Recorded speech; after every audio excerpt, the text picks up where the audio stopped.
Halo, selamat malam semua teman-teman. Berjumpa lagi dengan saya di Sabda Yud.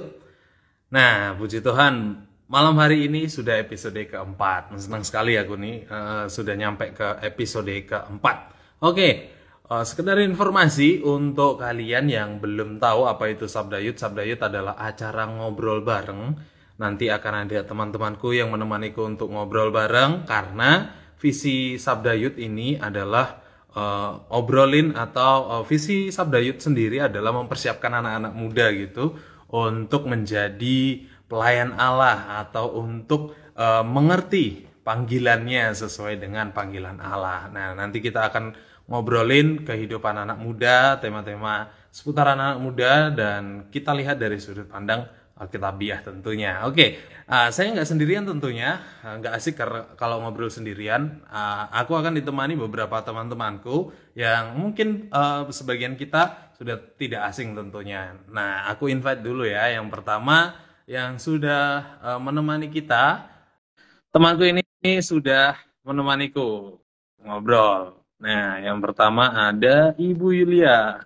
Oke, bergabung bersama dengan saya nih. Halo Ibu, selamat malam. Halo, selamat malam. Oke, oke Ibu, kita nggak berdua aja karena ada rekan muda lainnya yang akan saya undang sesuai dengan request juga beberapa followers yang memberi evaluasi untuk pembicaranya atau guestnya atau tamunya nih anak muda. Nah ini, halo Kak Nikos. Halo. Iya, Kak Nikos yang juga akan menemani kami atau kita semua untuk ngobrol-ngobrol. Satu lagi, rekan muda yang ini lebih muda di antara kami semua gitu. Christian namanya.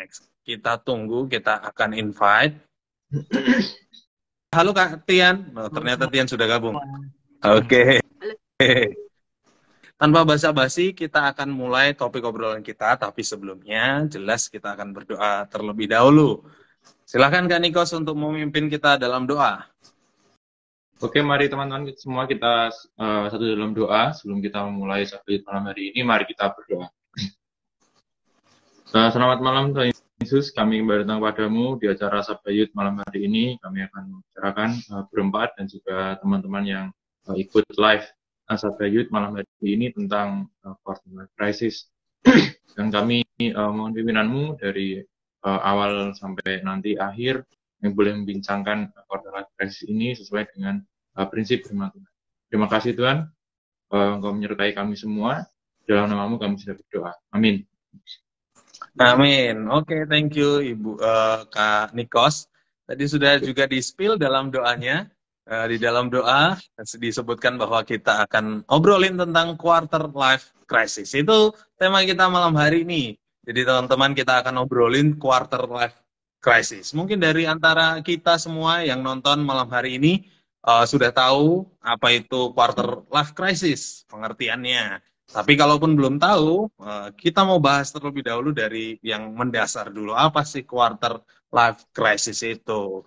Nah, pertanyaan itu bisa kita diskusikan nih untuk sebagai bahan diskusi. Apa sih quarter life crisis itu? Ya. Siapa nih? Siapa duluan nih? Aku mulai dulu ya. Oke. Ya. Sepertinya agak delay, nggak apa-apa. Kalau quarter life crisis sendiri, itu apa ya? Kalau dari namanya quarter life crisis, jadi krisis di saat atau di masa seperempat hidup kita. Gitu. Kalau misalnya span waktu hidup manusia sekarang kira-kira ya 75, 80, sampai mungkin 100 mentoknya gitu mungkin ya. Nah itu tuh kira-kira di angka 25 tahun. Jadi ada span, ada range dari 20 sampai 30 tahun. Kalau kata beberapa ahli tentang kapan orang mengalami quarter life crisis. Tapi ada juga mungkin yang lebih dulu atau agak telat gitu ya. Kayak gitu sih dari aku. Oke. Mungkin aku juga nambahin gitu. Aku ya, kalau tadi Mas Nikos sudah bilang tentang range apa namanya usianya. Tapi pengertian quarter life crisis juga ada yang mengatakan bahwa itu salah satu masa pencarian diri, jati diri gitu loh. Itu tuh masa dimana krisis tuh bisa dibilang benar-benar memuncak gitu pada saat tadi 20 sampai 30 gitu. Jadi ada yang merasa bingung, ada yang merasa kecewa, bahkan kehilangan arah, bahkan nggak tahu gitu tujuan hidupnya mau kemana gitu. Oke, sepakat sih tentang itu, bahwa memang jati diri itu sedang dicari masa-masa quarter life crisis. Karena masa-masa krisis ya, itu biasanya sih, kalau aku boleh mendefinisikan atau artinya, atau itu, quarter life crisis itu berarti masa-masa di mana realitas tuh tertabrak dengan ekspektasi gitu, bisa aku katakan gitu. Ketika ekspektasinya tinggi, realitasnya tidak mendukung, itu sih menurutku quarter life crisis ini. Oke. Betul, ada satu Mas. Ini kan walaupun range tahunnya itu cukup panjang ya, tapi bukan berarti krisisnya tuh segitu panjang gitu, dari umur 20 sampai 30 tuh krisis, enggak sih. Tapi itu satu masa atau satu musim atau satu periode lah gitu. Satu periode singkat yang dialami oleh banyak kaum muda ketika dia merasa terjebak gitu dalam situasi di mana dia harus maju gitu. Jadi kayak kayak step point di mana dia itu harus move on ke level yang lebih tinggi gitu. Nah, ketika dia harus move on ke level yang lebih tinggi itu, dia mulai menyadari, tadi kayak Ray bilang, menyadari, loh, aku aku tuh merasa udah baik-baik saja. Tiba-tiba ketika dia harus membuat keputusan tertentu, dia kaget gitu loh, kok saya nggak bisa membuat keputusan, atau kalau keputusan saya ambil kok sulit gitu ya, atau merasa tidak mampu gitu. Nah, itu memang masa di mana dia harus memulai satu tahap baru dalam kehidupan, kan dari remaja. Tadi kalau Tian bilang ada krisis identitas, ya itu memang ada benernya gitu. Karena ketika remaja dia merasa isi-isi going aja gitu. Tetapi ketika dia harus pindah ke masa dewasa, dia seakan-akan seperti seperti merasa tidak mampu untuk maju terus, mulai meragukan diri sendiri, mulai nggak yakin gitu-gitu ya. Memang masa-masa yang agak sulit dihadapi. Oke. Ya, berarti itu ya Bu, teman-teman juga nggak tiba-tiba datang gitu ya. Jadi ada masa di mana kalau diistilahkan mungkin atau quarter life crisis gitu ya. Jadi berarti ada tanda-tanda gitu nggak sih untuk orang itu bisa dikatakan memasuki masa quarter life crisis itu? Ya, kayaknya masing-masing orang bisa beda-beda deh. Ada yang tiba-tiba seakan-akan tiba-tiba dia menghadapi masa itu karena sebelumnya dia nggak pernah mikir gitu ya. Tiba-tiba dihadapkan pada situasi dia harus membuat keputusan. Tapi bisa juga secara gradual, secara bertahap. Sudah mulai ragu, tambah ragu. Jadi kayaknya nggak menentu sih. Maksudnya nggak semua orang menghadapi hal yang sama. Ya, aku mungkin setuju sih dengan yang Ibu bilang gitu. Memang benar-benar ada beberapa orang yang tiba-tiba diperhadapkan dengan hal seperti itu. Makanya kan memang penyebab umumnya tuh berbagai macam gitu. Mulai dari yang pertama diri sendiri nggak siap gitu. Atau ada juga yang bilang kalau itu tuh faktor luar gitu. Maksudnya entah faktor lingkungan atau mungkin faktor-faktor lainnya yang mendorong dia untuk terus maju, tapi ternyata dirinya sendiri belum siap gitu. Ya. Aku setuju sama Tian juga, dan Ibu tentunya. Dan masing-masing berbeda, yes, dan bisa dari diri sendiri dan dari luar, ya. Dan lebih sering ketika melihat diri sendiri, kemampuan diri sendiri, dan membandingkan dengan orang lain gitu. Itu lebih sering terjadi akhirnya krisis terjadi ketika diri sendiri mampunya segini, kok orang lain lebih. Nah, itu biasanya muncul langkah-langkah untuk semacam men-trigger gitu ya, mungkin ya, men-trigger untuk munculnya krisis itu sih menurutku. Ya, agak mirip dengan midlife crisis. Mungkin banyak orang udah tahu tentang midlife crisis. Mirip sih sebenarnya, karena akan move on tuh tahap yang berikutnya gitu. Kalau yang ini dari remaja ke dewasa, kalau midlife crisis itu dari usia 50-60 gitu ya. ketika atau bahkan 40 itu ketika dia harus pindah karena kan usia produktif udah hampir selesai gitu ya kan, usia 60 kan sudah mau pensiun, jadi pindah dari masa produktif ke pensiun itu sering orang mengalami juga krisis di situ. Iya, berarti Oke.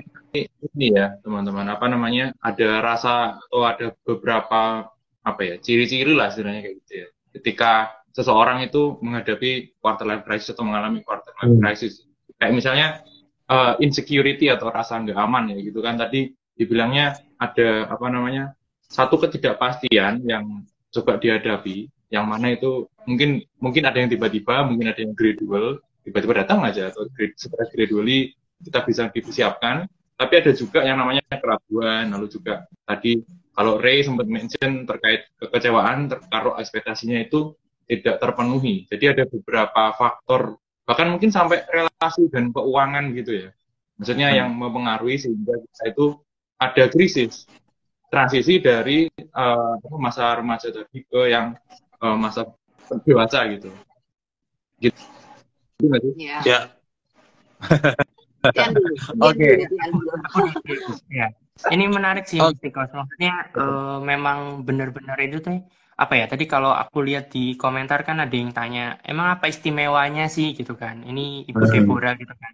Apa istimewanya? Kenapa kok krisis ini bisa istimewa gitu? Aku pikir istimewa dan harus benar-benar dijalani karena memang ini proses pendewasaan gitu. Kalau tadi Ibu Yulia kan sempat bilang yang bagian mid itu kan dari sudah produktif ke masa pensiun gitu. Nah, tapi di sini tuh lagi menggebu-gebunya gitu loh, dari dari remaja terus ke dewasa. Itu tuh kalau aku lihat tuh ada satu keadaan bentrokan gitu, di mana idealis yang remaja biasa punyai itu berbenturan dengan realistis yang biasanya dimiliki oleh orang dewasa gitu. Nah, keadaan atau krisis itulah yang jadi penyebab utama gitu. Kenapa hal ini bisa istimewa dan benar-benar harus punya hikmat untuk bisa mengatasi krisis ini gitu.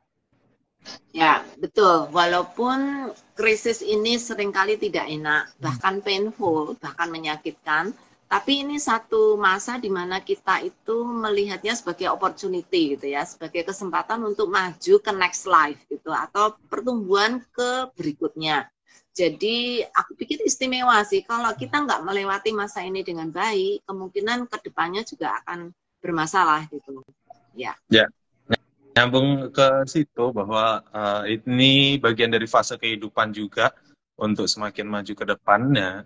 Nyambung ke pertanyaan Nikos tadi sih, ciri-cirinya ya kurang lebih yang aku lihat dan aku rasakan mungkin lebih ke hidup itu pengen maju tapi bingung mau majunya berapa langkah atau gimana cara majunya, jadi kompleks gitu. Ciri-cirinya pengen maju tapi nggak bisa maju atau nggak tahu majunya seperti apa. Tapi ini menarik dan unik, yaitu karena ini merupakan satu fase kehidupan yang memang harus dilewati sih harusnya ya semua orang gitu. Ya. Aku pikir ciri-ciri, bukan ciri aja ya, maksudnya tuh ciri-ciri ini tergantung penyebabnya. Jadi aku pikir tergantung penyebabnya apa dulu gitu. Kenapa dia sampai mengalami quarter life crisis. Jadi kalau boleh nih aku move on ke diskusi selanjutnya. Apa nih penyebab dari quarter life crisis itu apa saja? Maksudnya menurut kalian apa yang menjadi penyebab terjadi quarter life crisis? Ya, mungkin dariku dulu, Bu. Aku lihat memang ini kan sebenarnya sudah fenomena lama gitu kan, sekitar 1997. Meskipun ini kan nggak tahu, belum diketahui siapa pencetusnya.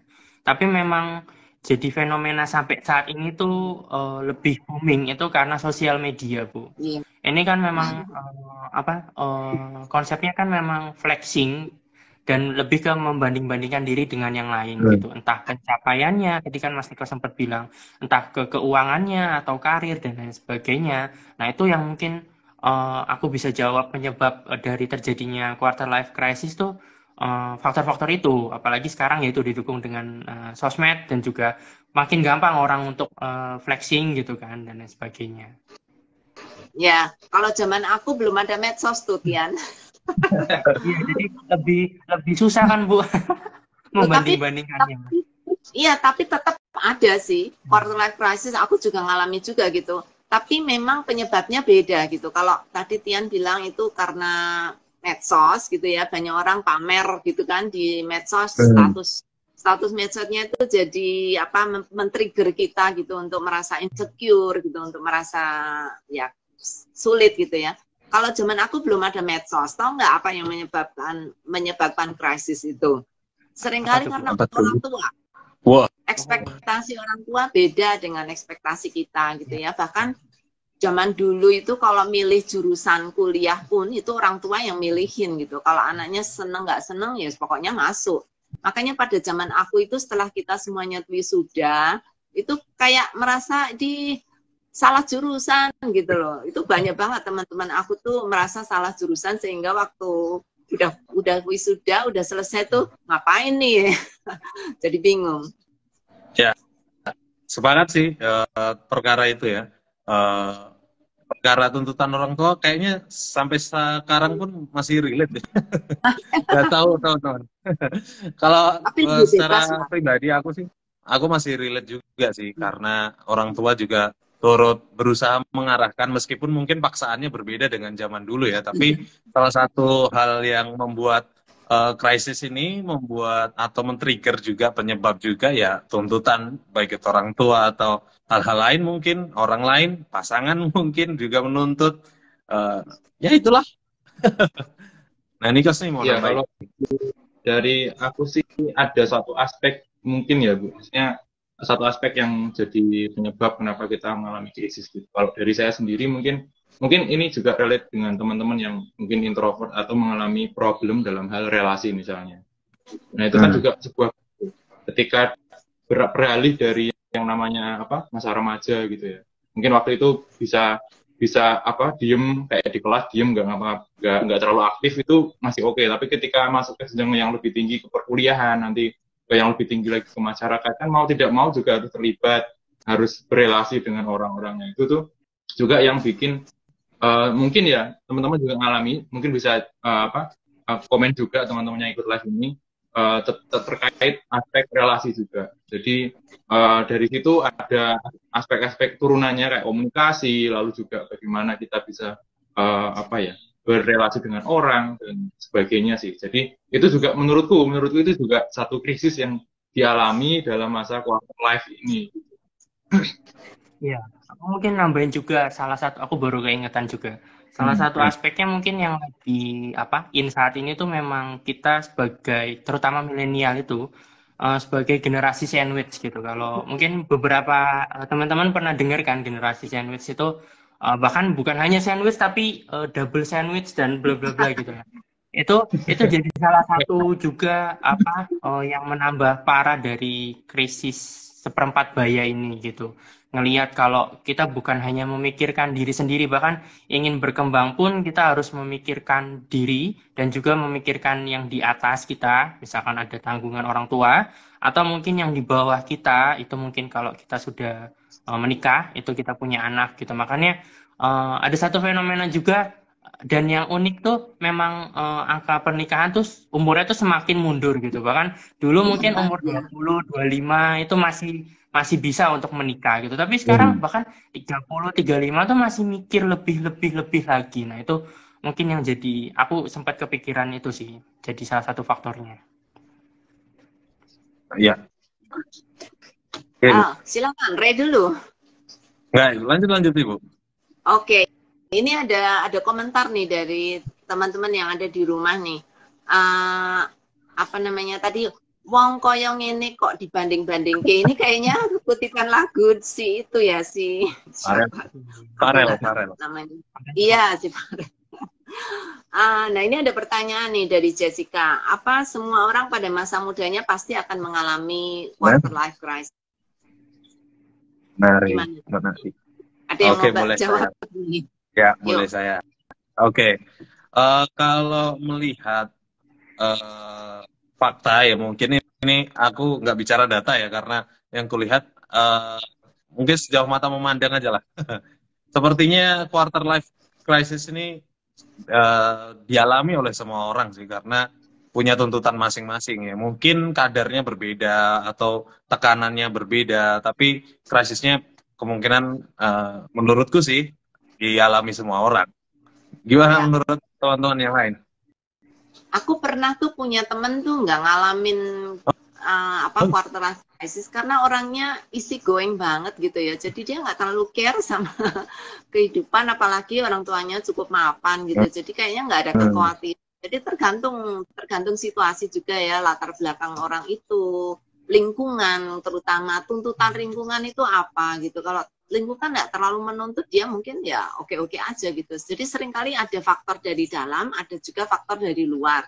Kalau faktor dari dalam sih memang seringkali kita yang menuntut diri terlalu tinggi gitu ya. Maksudnya apa namanya, kalau kita terlalu idealis gitu, itu kadang fakta membuktikan beda dan ternyata tidak mudah. Nah itu sering. Tapi kalau faktor luar itu seringkali karena lingkungan. Kalau kita tinggal di lingkungan orang kaya-kaya gitu maksudnya, ya kita pasti akan pressure-nya lebih tinggi gitu, ngeliatin dulu dia pergi ke luar negeri, dia sekolah di luar negeri dan lain-lain gitu ya. Tapi kalau kita lingkungan di biasa-biasa yang tidak terlalu banyak menuntut, mungkin tekanannya juga beda. Kayak tadi Ray bilang ya, tahapnya atau tarafnya tuh beda-beda, standarnya beda-beda juga. Ya. Ya kalau menurutku sih tetap mengalami sih, tapi mungkin aspek yang dialami agak beda ya. Jadi mungkin satu orang ke orang lain beda-beda. Kalau misalnya ada yang mungkin karir misalnya, atau yang tadi bilang atau Ray bilang terkait dibandingkan dengan pencapaian orang lain misalnya, entah orang tua yang membandingkan atau siapa yang membandingkan. Tapi ada juga beberapa yang lain kan, misalnya kayak asmara misalnya, atau relasi tadi yang lebih general, itu kan juga sebuah krisis gitu. Kalau dari aku sendiri sih, aku rasa tetap mengalami, cuma aspeknya yang paling menonjol gitu, yang mana itu beda-beda mungkin masing-masing orang. Mungkin aku sama Christian nih beda nih. Mungkin Christian yang di aspek apa, saya di aspek apa gitu sih. Itu kalau mengalami. Ya, aku setuju dengan yang Mas Nikos bilang sih sama yang Ibu Yulia juga gitu. Kadang memang ada faktor dalam dan faktor luar gitu. Dan aku setuju bagian Mas Nikos itu tentang aspek gitu. Kita lihat mungkin quarter life crisis itu sebenarnya kompleks gitu. Aspeknya bukan cuma satu, karir, atau yang ya paling umum karir atau keuangan gitu, tapi ada aspek-aspek lain juga yang ada di sekitarnya gitu, entah relasi ataupun entah lain sebagainya gitu. Nah itu yang mungkin kalau Ibu tadi sempat sharing juga tentang temannya Ibu, mungkin karena easy going-nya gitu, jadi sebenarnya mengalami tapi dia berpikir mudah aja lah, maksudnya berpikir kalau ya ini akan tetap dijalanin dan harus tetap dihadapi gitu, mungkin itu sih. Ya, kadang juga pendidikan dari orang tua atau pola asuh dari orang tua ya. Kalau orang tua selalu memberi bombongan gitu ya, memberi bombongan kepada anak-anaknya, itu selalu ketika mengalami dan memberi contoh gitu ya kepada anak-anaknya, kalau ada masalah itu everything will be okay gitu. Maksudnya semuanya nanti akan jalan dengan baik, jangan khawatir. Jadi kadang orang tua juga memberi pengaruh besar terhadap bagaimana kita menghadapi quarter life crisis ini gitu ya. Kalau kita hidup di dalam keluarga yang kebetulan sangat mudah sekali khawatir, sangat paranoid banget. Wah, itu anak-anaknya akan sangat menderita banget gitu, karena kita akan ikut terbawa dengan itu. Ya. Betul sekali. Kalau boleh nyambung sedikit sih, jadi tadi terkait aspek sih. Jadi Christian tadi sempat singgung terkait aspek juga. Jadi ya orang-orang itu punya selain punya aspek tersendiri yang mungkin paling menonjol, tapi yang membedakan juga dari masing-masing orang itu juga bahkan mereka sudah menemukan cara untuk mereka bisa handle situasinya kayak gitu. Jadi ketika misalnya kita bertiga, misalnya atau kita berempat ini, kita bertiga mungkin ya yang masih mengalami quarter life ini sedang bergumul, sedang struggle dengan gimana caranya bisa menghadapi. Tapi ada juga mungkin di luar sana atau teman-teman yang sekarang ikut live pun sudah punya nih cara gimana aku bisa menghandle atau menghadapi quarter life crisis yang sudah dialami. Menurutku sih itu. Ya. Oke. Ray dulu. Oke, ini malah justru aku lihatnya sebelum beralih ke cara gitu, ada satu pertanyaan yang menarik dan juga ini membuat diskusi kita semakin maju dari Roma Paung. Teman-teman bertiga ini sudah melewati KLC atau belum gitu? Aku Bertiga, aku nggak dihitung nih. Karena sudah tahu jawabannya, Bu. Oh ya, aku ngalamin midlife, nggak quarter tapi midlife. Jadi double quarter. ya. Oke, silakan kalian share deh pengalaman kalian mengalami krisis gimana, utama tuh ngerasainnya gimana gitu ya. Apakah yang kalian rasakan tuh sama dengan aku 30 tahun yang lalu? Ayo, silakan. Siapa yang mau share dulu? Aku dulu, Ya. Bu. Ya. Aku sejujurnya sedang OTW sih, Bu. OTW ya. untuk mengalami Kayak ini nih, kayak tanya keluarga. Ini tanya keluarga juga bilang, sekarang lagi menuju. Ya, betul. Jadi OTW, Bu. Sedang menuju ke tahap situ gitu. Karena aku lihat pun ya mulai dari beberapa aspek tuh memang sedang krisis gitu, sedang benar-benar sedang di jalan yang di persimpangan gitu, mau ke kiri atau mau ke kanan gitu. Dan itu yang jadi salah satu juga yang sedang aku alami, terutama untuk studi juga, terutama untuk karir juga, itu pasti satu kebingungan gitu. Dan kalau ditanya rasanya itu gimana, mungkin kalau teman-teman familiar dengan nano-nano, itu permen yang sebenarnya kita nggak bisa tebak gitu kan, mau minta manis atau mau minta asam atau mau minta asin gitu kan, karena rasanya tuh jadi satu di situ gitu. Nah itu mungkin yang bisa menggambarkan keadaan saat ini juga, baik itu tentang kehidupan karir ataupun tentang pendidikan. Gitu sih mungkin sharingku dari aku. Oke, next. Ya, jadi kalau dari aku sendiri sih rasanya itu memang ini kayak ditarik dari satu tempat yang menurutku enak kayak comfort zone gitu, ditarik untuk menuju sesuatu yang asing, maksudnya sesuatu yang kayak wilderness kayak padang belantara gitu ya. Aku nggak ngerti apa yang akan terjadi di sana, kondisinya kayak gimana. Nah itu yang paling besar saya alami sebenarnya masalah relasi dan turunannya adalah komunikasi. Jadi itu yang paling besar menurutku, dan aku coba memang punya struggle di situ, kesulitan untuk bisa istilahnya bahkan untuk membuka satu topik omongan misalnya itu ada proses sampai misalnya aku bisa mulai agak nyambung dengan kalau ngobrol sama orang, mulai bisa nimpalin ketika mereka berpendapat, atau bahkan ketika nimpalin jokes itu kan juga ada seninya ya. Kalau nimpalin orang bercanda gitu, kita ngobrol sama orangnya sebaya agak lebih muda atau mungkin yang lebih tua, kadang kan kalau ngobrol sama bapak atau apa gitu kan mereka suka ngejuk tapi kita yang nggak tahu, tapi kita harus respect. Nah itu aku harus bisa ada seninya kayak gitu-gitu sih. Jadi ada aspek atau sisi yang paling menonjol dari di QLC quarter life crisis ini tuh yang bagian relasi dan komunikasi. Oke. Ya, kalau dariku sebelum aku share pengalaman dan jawabanku apakah aku sudah atau belum, silakan teman-teman juga share pengalamannya di kolom komentar. Juga kami mau dengar. Ya. Kami mau dengar, kami mau baca. Terutama gimana rasanya nih? Ya, gimana rasanya? Karena rasa itu beda-beda biasanya. Oke, kalau aku sendiri sih sudah dan sedang mungkin ya. Atau lebih tepatnya sedang aja sih. Waktu berat-beratnya tuh rasanya kayak nggak tahu ya, mentok aja mau ngapain, blank aja gitu, blank, nggak tahu tujuan hidup ya mungkin ya, padahal punya dalam angan-angan kalau dipikir-pikir tuh tujuannya kesini, tapi tiba-tiba kayak blank aja, kayak kosong aja udah, kayak mungkin kayak robot juga bisa dibilang ya, jalan aja tanpa tahu arah yang pasti. Itu rasanya sih hambar ya nggak ada rasa sih lebih tepatnya. Jadi ya, lebih ke gitu ya. Mengalir kosong, hambar gitu. Jadi lebih ke ya nol aja gitu. Itu sih kalau aku. Iya, ini ada pertanyaan dari Teresia. Apakah salah kalau orang Kristen mengalami CLC? Wow, ini mulai QLC. Ini mulai menyinggung tentang masalah kekristenan nih, betul. Thank you, TT menyinggung masalah ini. Kalau orang Kristen menghadapi gimana?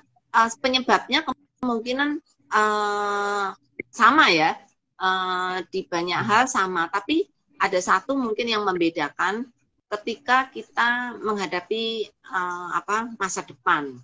Ketika kita menghadapi masa depan, kalau kita sebagai orang Kristen, seringkali yang membuat kita mengalami krisis itu karena kita nggak tahu panggilan Tuhan apa.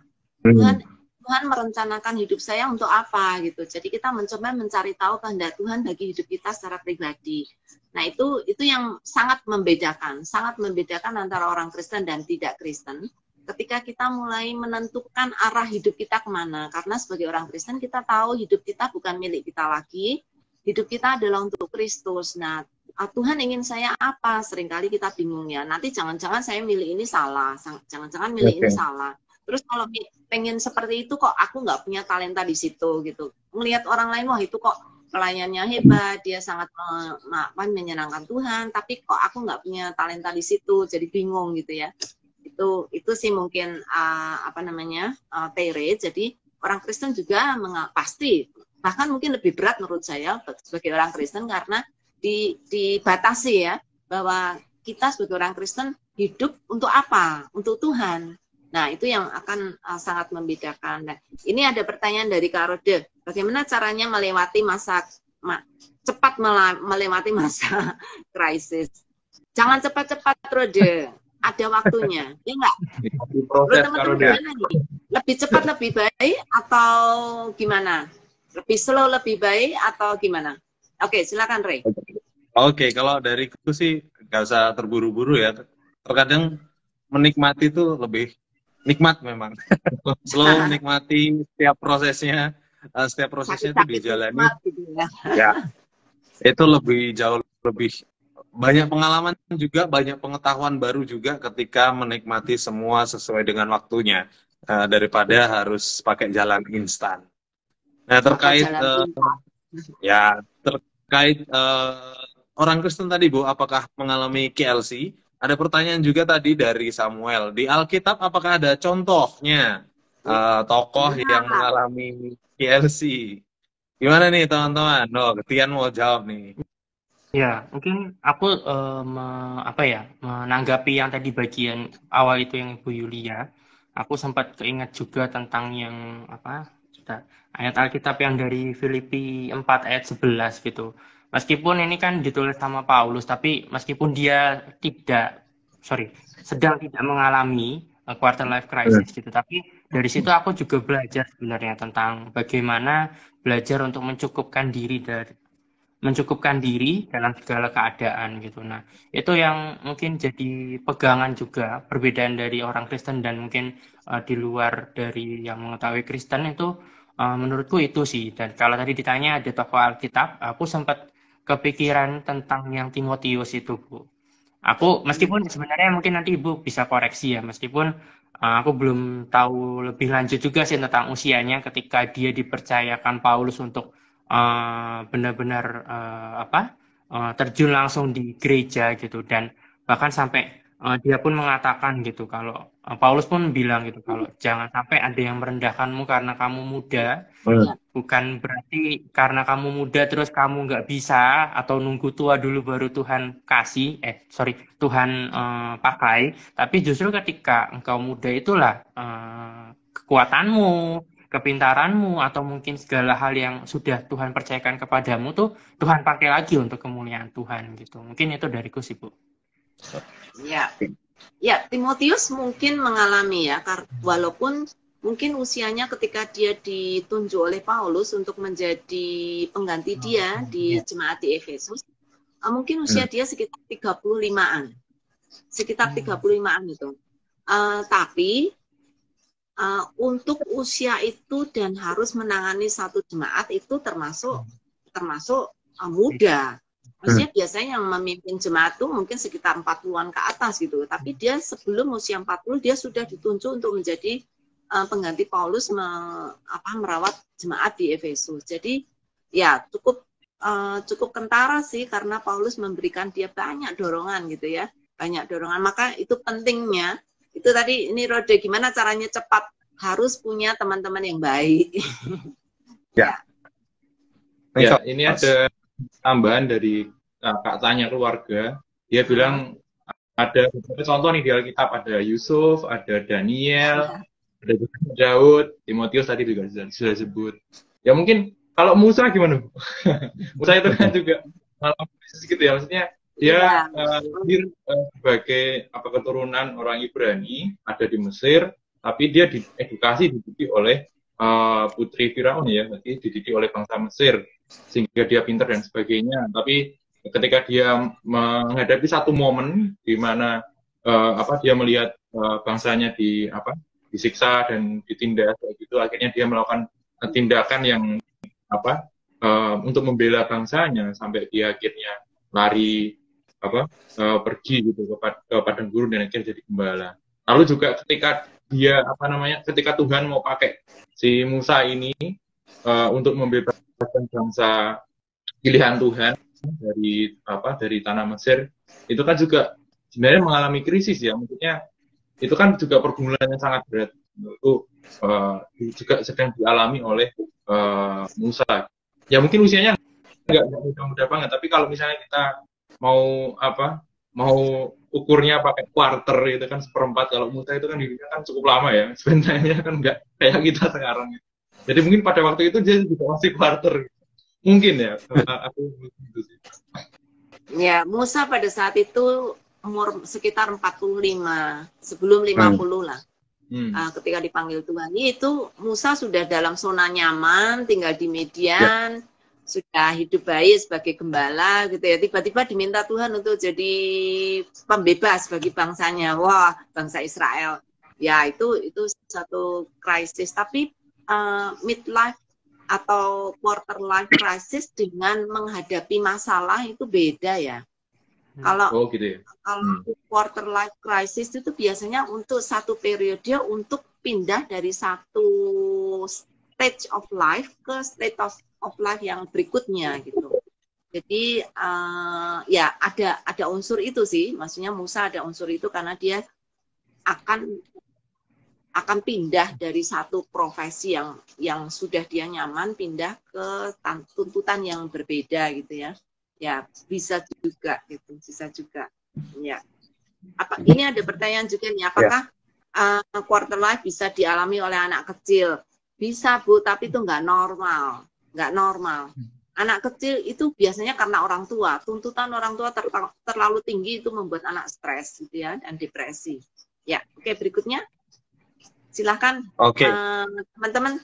Ini mau ada beberapa respon-respon dari teman-teman yang di rumah ini mau ditanggepin sekarang atau gimana, Rey? Boleh, Bu. Langsung aja tanggepin. Waktu kita semakin singkat, maka sebelum kita masuk ke solusi, sikat aja komentar-komentarnya. Ini pertanyaan ini untuk Tian nih dari Ibu Deborah. Ada nasihat untuk Timotius ya supaya tetap teguh meski mungkin ada yang anggap dia remeh. Oh ya, tadi sudah ya. Jadi ini tanggapan. Ya, betul. Setuju ya, Tian ya. Tadi Tian kayaknya sudah ngomong juga. Ini ada dari Philadelphia. Sisi negatif dari QLC apa? Ada yang mau jawab? Iya, ada dong. Iya, silakan. Yuk. Tian dulu. Oh ya, oke. Oke. Ya, kalau sisi negatifnya yang pasti memang yang ekstrimnya itu malah tidak mempercayai Tuhan, Bu. Itu paling ekstrim ya.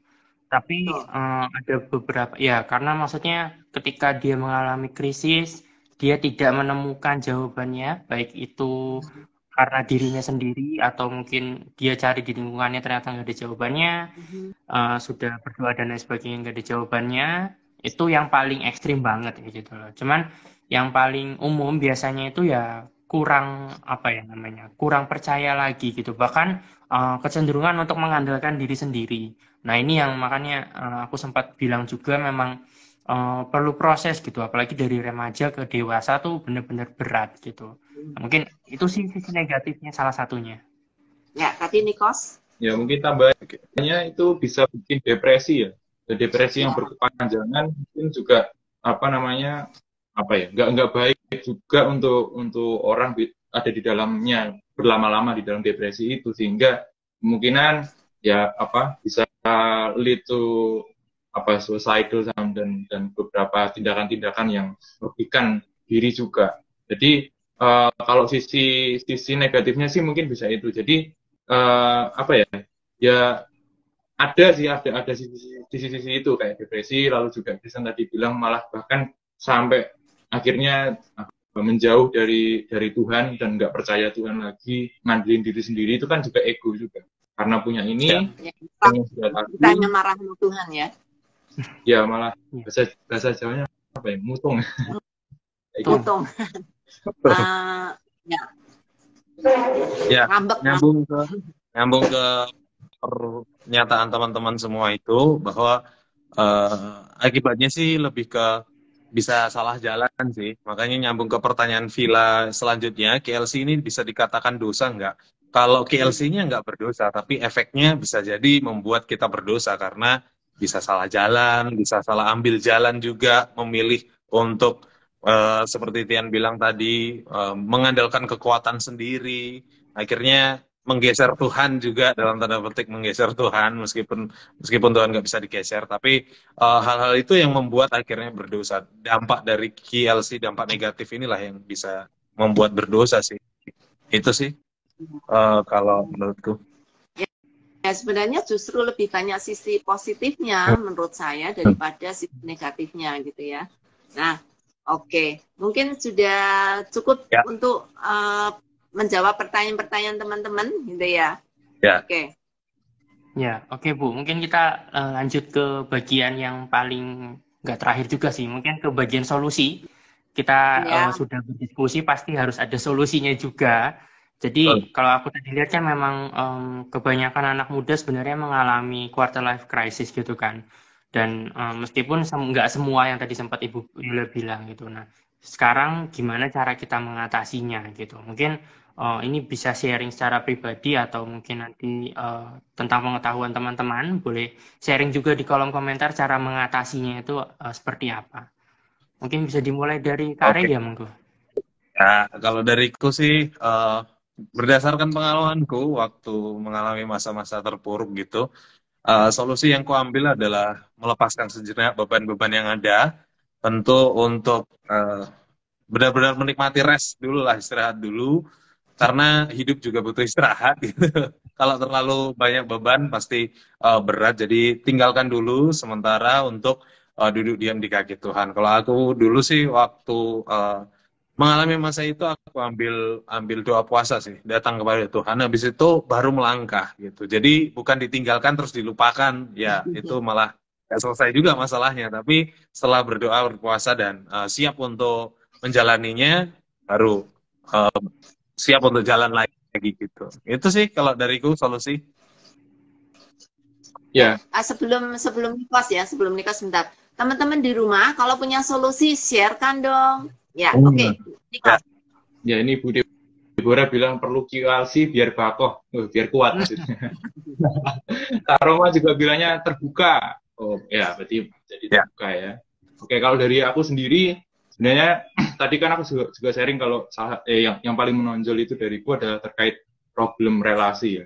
Nah, caraku melewatinya justru malah semakin ingin belajar tentang relasi. Jadi cari-cari topik, belajar entah dari artikel, bacaan, atau mungkin juga podcast, YouTube dan sebagainya, yang mana berhubungan dengan relasi. Contohnya misalnya gimana memulai komunikasi, misalnya atau topik-topik pertanyaan apa yang bisa kita pakai untuk membuka sebuah pembicaraan, misalnya gimana cara kita menyapa teman-teman kita yang mungkin udah lama nggak disapa, tapi nggak langsung tiba-tiba aku terus dari jagung, enggak, tapi tetap yang namanya aku masih belajar. Jadi caraku ya adalah belajar itu tadi. Jadi belajar tahu kelemahannya gitu. Jadi oh ini aku berarti harus bisa belajar untuk berkomunikasi dengan lebih lancar atau dengan lebih baik, dengan lebih akurat misalnya.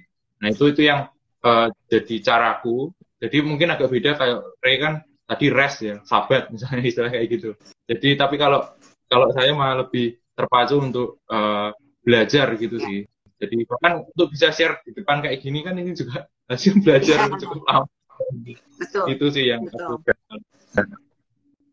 Ya, kalau dariku aku memang sedang kan karena tadi aku juga sempat bilang OTW gitu kan. Memang yang paling aku takutkan atau khawatirkan tuh memang tentang masa depan gitu dan aku ngomong gini pun karena aku proses untuk belajar juga. Jadi aku meyakinkan diriku memang kamu harus melewati ini semua gitu. Itu yang dari diri. Tapi kalau yang faktor luar itu pasti harus minta penyertaan Tuhan gitu.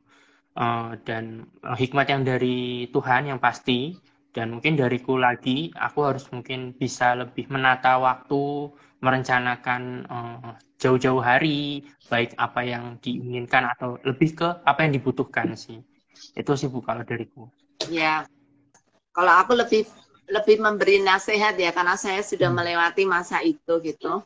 Jadi saya bisa memberi nasihat, celebrate, artinya apa? Rayakan, itu artinya Anda akan naik kelas gitu loh, akan naik, move on to next stage gitu ya, untuk tahap berikutnya dalam hidup. Jadi rayakan, itu satu masa yang apa namanya, walaupun sulit gitu, tetapi itu masa untuk menentukan, you mau maju apa enggak. Nah, seringkali memang tergantung dari alasannya apa. Kalau alasannya gini, maksudnya aku lihat teman-temanku, aduh udah kuliah udah lulus, aku padahal kok nggak lulus gitu ya. Waduh temanku udah wisuda dan segala macam. Nah lihat diri sendiri. Kalau saya tipe orang yang malas gitu ya, memang nggak pernah belajar, udah gitu tesis misalnya atau skripsi nggak dibikin-bikin, atau ada tugas-tugas, maksudnya ada mata kuliah yang ketinggalan, yang harus diulang dan segala macam. Itu kan artinya kan karena tidak bertanggung-jawaban saya gitu untuk maju. Kalau saya iri ke orang lain, saya gunakan rasa iri itu sebagai motivasi yang positif untuk mendorong saya. Oh iya, berarti saya harus ngejar ini nih, saya harus selesaikan ini, selesaikan itu. Jadi bisa sangat positif gitu. Tapi kan ada juga gitu, aduh tambah lesu ya. Memang namanya orang malas ya tambah malas gitu. Itu apa namanya? Ya sudah sepantasnya dia mengalami itu gitu ya. Tetapi kalau itu menjadi sesuatu dorongan yang positif, gunakan itu untuk memacu diri gitu ya. Jadi itu baik. Tapi kalau misalnya kita penyebab quarter life crisis-nya itu adalah karena kita kita punya ekspektasi diri terlalu tinggi, ya harus mau introspeksi, berdoa banyak, kemudian minta hikmat dari Tuhan supaya kita bisa membetulkan, memperbaiki motivasi kita. Kenapa kita terlalu idealis gitu ya? Kemudian kenapa kita tidak mendengarkan Tuhan, yang memberikan hikmat, yang menentukan masa depan kita. Jadi kembali kepada Tuhan, lebih banyak melakukan pengenalan yang lebih baik pada diri sendiri dan kepada Tuhan, sehingga Tuhan akan menolong kita mengatur gitu ya masa depan kita dengan lebih baik. Juga kalau misalnya itu sesuatu yang bisa atau perlu mendapat pertolongan dari orang lain, mintalah pertolongan pada orang lain. Tadi ada nasihat ya, terbuka, ya betul. Salah satu kalau kita nggak bisa menghadapi sendiri, jangan coba-coba untuk menyembunyikan diri. Semakin terbuka, semakin baik. Karena ada banyak orang yang bisa menolong kita, apalagi kita sebagai sesama orang Kristen ya, kita saling menolong. Jadi akan sangat bagus kalau kita punya teman-teman, kita punya komunitas orang percaya, kita mempunyai kakak-kakak rohani yang baik, memberi nasihat kepada kita. Jangan coba mengatasi sendiri, tapi minta pertolongan dari banyak orang gitu ya. Milikilah pertemanan yang baik, yang akan mensupport kita untuk bisa melewati masa ini dengan teman ya, dengan lebih ringan karena ada teman yang menolong. Itu sih kalau dari aku. Ya, aku mungkin nambahin sedikit aja. Aku setuju dengan yang Ibu Yulia bilang sih, terkait dengan pertemanan atau relasi, itu memang jadi salah satu hal yang penting juga. Karena kalau kita lihat dari sisi manusia sebagai makhluk yang sosial, itu kita memang butuh orang lain, bukan hanya untuk mendengarkan kita, tapi mungkin dari mereka punya sudut pandang. Bahkan kalau aku dengar kayak Ibu Yulia gini kan, dari pengalaman Ibu Yulia sudah melewati masa tersebut. Jadi ketika kita mendengarkan yang sebagai muda-muda ini kan punya hikmat gitu, terlebih yang daripada Tuhan gitu. Jadi aku juga mungkin sedikit spill minggu depan mungkin akan ada lagi. Jadi teman-teman mungkin bisa mengikuti tentang pertemanan, relasi, gitu sih. Ya, betul. Ya, sangat setuju banget untuk kita membicarakan itu khususnya di antara orang muda ya, bagaimana mencari teman yang baik, itu sangat penting. Ya. Oke, waktu memang terus berjalan, nggak terasa. Kita sudah harus undur diri nih. Seru obrolan kita, kalau mau dilanjut memang bisa sampai jam 10, jam 11. Karena memang banyak hal yang masih bisa didiskusikan melalui obrolan ini. Tapi saya juga teringat ada satu ayat yang menarik gitu. Di 1 Korintus 10 ayat 13. Mungkin dari teman-teman boleh membacakannya. Ada yang bisa membacakannya nggak? Nikos mungkin bisa membacakannya. Berapa tadi? 1 Korintus 10 ayat 13, sorry. 1 Korintus 10 ayat 13. Oke. 1 Korintus 10 ayat 13, pencobaan-pencobaan yang kamu alami ialah pencobaan-pencobaan biasa yang tidak melebihi kekuatan manusia. Sebab Allah setia dan karena itu Ia tidak akan membiarkan kamu dicobai melampaui kekuatanmu. Pada waktu kamu dicobai, Ia akan memberikan kepadamu jalan keluar sehingga kamu dapat menolong. Amin. Ya. Nah, itu sebagai ayat penutup sekaligus pengantar untuk kita boleh memberikan closing statement masing-masing sebagai kalimat akhir sebelum menutup acara ini nih. Silakan dari Nikos lagi. Aku lagi. Oke. Kalau dari aku sih, aku ngutip Sadie Hostetler dari 2019, dia bilang, don't let the crisis become greater in your mind than Jesus Christ. Jadi jangan biarkan krisis yang kamu alami itu lebih gede daripada Tuhan Yesus Kristus, posisinya Tuhan Yesus Kristus di dalam diri kamu. Itu aja sih. Oke. Dari Tian? Ya, dariku mungkin ini jadi satu closing statement juga ya. Jadi ingat tentang yang rumput tetangga akan selalu lebih hijau, lebih segar gitu kan. Tapi dari situ kita lihat gitu kan, memang Tuhan ketika memproses kita pun ada masanya, ada saatnya. Bahkan ketika kita berada di jalan yang sama, hasilnya pun bisa berbeda gitu. Dan aku pun sendiri belajar banget tentang hal ini gitu, tentang gimana memang lebih puas tuh kalau tadi konteksnya rumput, lebih puas tuh memupuk itu jadi lebih tinggi sendiri gitu, ketimbang kita terus membandingkan dengan tetangga kita, membandingkan dengan yang lain-lain gitu. Memang itu sebagai pemacu, tapi bukan berarti 100% harus kita sama dengan mereka. Itu mungkin closing statement dariku. Ya, Yulia. Ya, kalau dari aku, teman-teman ketika kita mengalami masa krisis, quarter life crisis gitu, entah umur saudara ada di umur berapa, tapi percayalah Tuhan ada di samping kita, Tuhan selalu menolong. Terkhusus ketika kita mulai mengkhawatirkan tentang masa depan. Karena Tuhan sudah ada di depan dan Tuhan sudah membuat rencana bagi kita. Dan rencana Tuhan adalah rencana damai sejahtera. Karena itu jangan khawatir. Yang menjadi tugas kita adalah kita melakukan yang sebaik mungkin. Temukan karunia-karunia rohani yang Tuhan kasih ke kita, bakat-bakat yang Tuhan sudah berikan melalui orang tua kita dan keluarga kita. Lalu pupuk itu, terus tadi Nikos bilang belajar dan belajar dan belajar, maka Tuhan akan memberikan tempat yang yang persis sesuai dengan apa rencana Tuhan gitu ya. Karena itu dengarkan Roh Kudus yang terus akan menolong kita untuk memotivasi kita gitu untuk terus maju. Karena Tuhan ingin maju dan Tuhan ingin memakai kita dengan cara yang luar biasa untuk kemuliaan Dia. Amin. Kalau dari saya, ketika kita menghadapi masa itu, datanglah kepada Tuhan dan siaplah untuk semakin maju ke depan. Dan ini ada satu yang menarik terakhir mungkin saya bacakan dari Ibu Evi Broto. Tuhan Yesus mengasihimu apapun krisismu. Amin. Amin. Oke. Thank you semua Bapak Ibu, teman-teman yang sudah menemani, Ibu juga yang sudah menemani obrolan kita sepanjang kurang lebih 1 jam ini, sudah menemani saya terkait quarter life crisis malam hari ini. Juga teman-teman yang sudah hadir memberikan komentar, tanggapan, pertanyaan. Thank you banyak sudah menonton sampai akhir. Terakhir kita akan tutup dalam doa, minta dengan kasih Tian boleh berdoa untuk kita. Oke, mari teman-teman kita bersatu dalam doa.